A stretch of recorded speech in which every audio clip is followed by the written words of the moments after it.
Aytaç, təhlükədə olduğunu danışmadan necə göstərə bilərsən?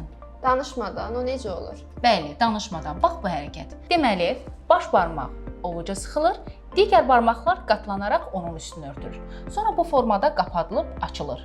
Bu jest tutub saxlayırlar mənasını verir.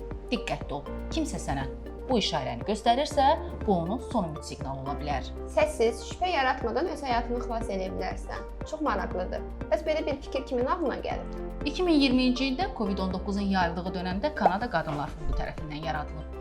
Bəs bunun üçün xüsusi bir səbəb var idi? Əlbəttə. Evlərə qapanma vaxtı çox qadın zorakılıqla üzləşirdi. Ev onlar üçün təhlükəsiz məkandan zorakılıq meydanına dönmüşdü.